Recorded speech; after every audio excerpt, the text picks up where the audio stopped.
কখনো কি এমন হয়েছে তুমি সাহায্য করতে চেয়েছো কিন্তু ভেবে থেমে গেছো, আমার এতটুকু দিয়ে কি হবে? আজকের গল্পটা ঠিক সেই প্রশ্নের উত্তর দেবে। একটা ছোট্ট সাহায্য কেমন করে একটা জীবনের মোড় ঘুরিয়ে দিতে পারে।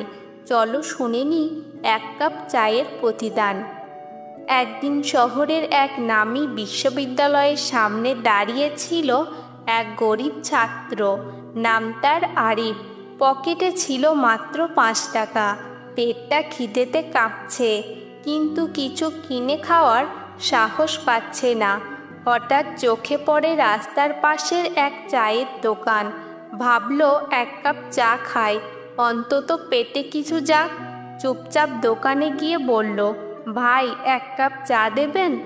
দোকানদার তাকিয়ে জিজ্ঞেস করলেন, পয়সা আছে তো? আরিফ লজ্জায় মাথা নিচু করে বলল, 5 টাকা আছে ভাই, বাকিটা পরে দেব। দোকানদার কিছু না বলে চুপচাপ চা বানিয়ে দিল, সাথে দিল একটা বিস্কুটও। আরিফ কাপটা হাতে নিয়ে ধীরে ধীরে চা খাচ্ছিল, চোখে জল চলে এলো। কেউ একটা মানুষ শুধু মুখ দেখে বুঝেছে সে ক্ষুধার্ত। চা খাওয়া শেষ হলে দোকানদার মুচকি হেসে বলল, বাকি দিতে হবে না রে বাবা, জীবনে এগিয়ে যা।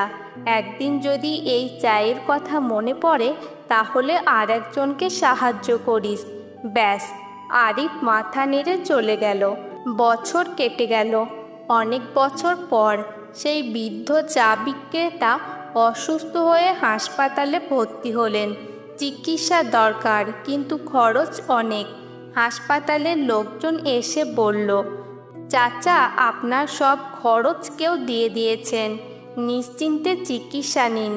চা বিক্রেতা অবাক হয়ে জিজ্ঞেস করলেন, কে দিয়েছে? তখন দরজা দিয়ে প্রবেশ করলো এক তরুণ ডাক্তার, সাদা কোট পরা, মুখে উজ্জ্বল হাসি। সে এগিয়ে এসে বলল, চাচা চিনতে পারেননি? আমি সেই আরিফ, যে একদিন আপনার দোকানে 5 টাকায় এক কাপ চা খেয়েছিলাম। বৃদ্ধের চোখে জল এসে গেল।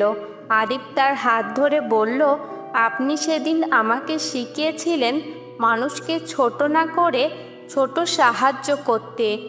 আজ আপনার চিকিৎসার সমস্ত খরচ আমার পক্ষ থেকে।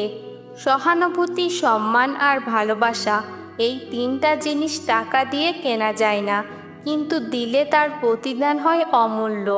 এক কাপ চায়ের মতো ছোট সাহায্য কখনো এক জীবনের দিশা বদলে দিতে পারে। এই গল্পটা ভালো লেগে থাকলে গল্পের উঠোনের সাথে থেকো।